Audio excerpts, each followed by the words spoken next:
prior to Pilates, my back would go out like 2 or 3 times a year, and then I'd have to go to the doctor, and I'd get on pain pills and muscle relaxers, and I'd be out of it. I had a broken back about 13 years ago, and I've always had kind of struggles with my core. I did have a problem with my shoulder at one time, and then I have an issue with my back and my sciatic nerve. I came, it was 2 years ago, with lower back pain.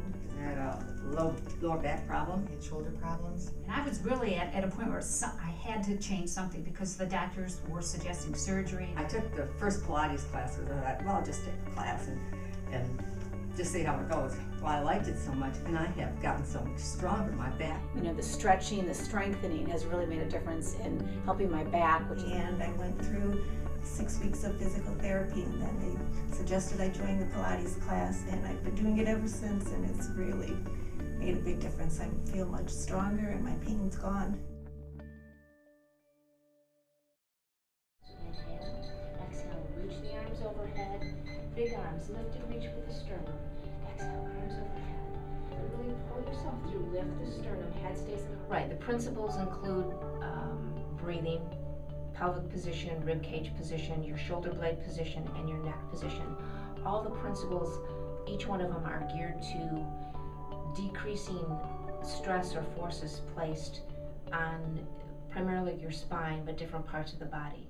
So you want to have the awareness, the strength and endurance to hold the pelvis in neutral while I do something else. So I'm always imposing a movement on top of this stable, the 5 stable principles. Exhale, lift the right arm, left leg, and inhale back. Deep abs and ribs are engaged. And exhale, lift, and inhale back. Lengthen the spine. The pelvic position is always geared to put the back or the lumbar spine in its safest position. So again, the goal is always to decrease as much as possible the forces generated to the spine. Breathing is one of the primary principles and is really important in everyday activities and especially in exercising. The obvious thing is it oxygenates the muscles, but it also increases relaxation, decreasing stress.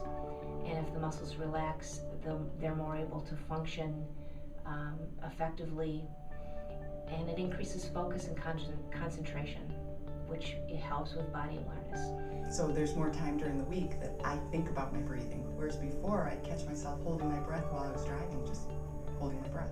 And up and over, just stretch up and over your sternum, your ribs, your abs. Deep inhale. It's being aware of them as individuals first. So if I'm coming from a rehab perspective, I want to know what their difficulty has been and what their level is now, what their goals are, and so what I need to modify to make sure that they're safe.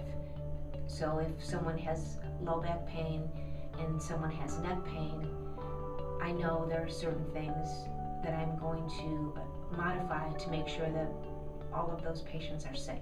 But I'm still addressing strengthening all the trunk muscles, building endurance, building flexibility, addressing the principles. I'm not skipping anything, I'm just adjusting how I do it. Probably the thing that's a little more challenging is challenging them.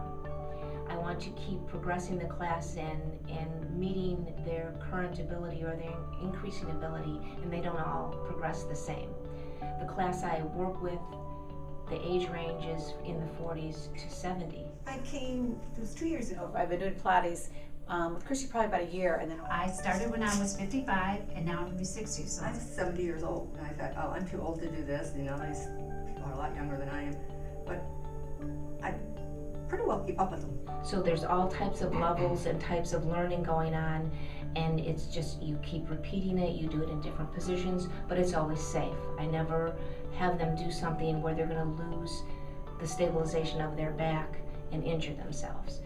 And one day, it's always the case, they'll say, oh, that's what you mean by that. They make the connection. But it's to take it into all the activities they do functionally, when they brush their teeth, when they're vacuuming, when they're reaching up to a cupboard, when they're at a computer all day. That is a real challenge as far as a profession. How do they use these principles to keep their body as least stressed as possible?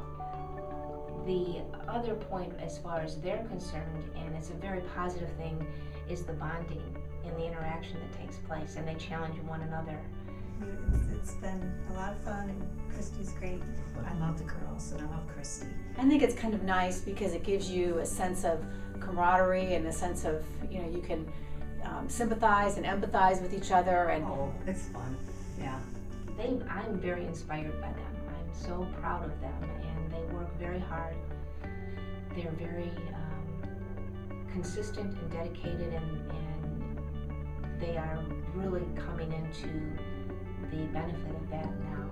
They see it in their abilities outside of here, both in fitness and in everyday activities. I find like I sit up straighter, when I'm driving in my car. I'm more conscious of my posture. I think I have more strength through my core.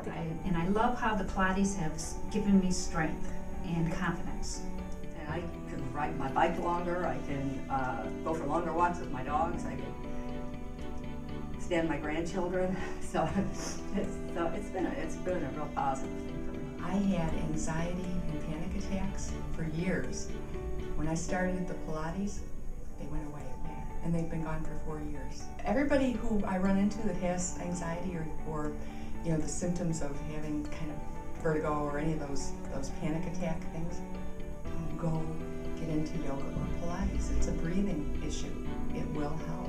I have to say I was very skeptical when I started, that I didn't think it was going to make much difference, but it really has, and I plan on continuing it. Because I have the privilege of continuing to see the long-term benefit and effect and how it affects their lives. I'm part of their lives. I hear about day-to-day things, and that's really a privilege to be included in someone's life like that, and know that you have added something positive to their life. And they're so gracious. They tell me that, and it is. That's the best thing to say about it. It's a privilege. Good job. We finished her.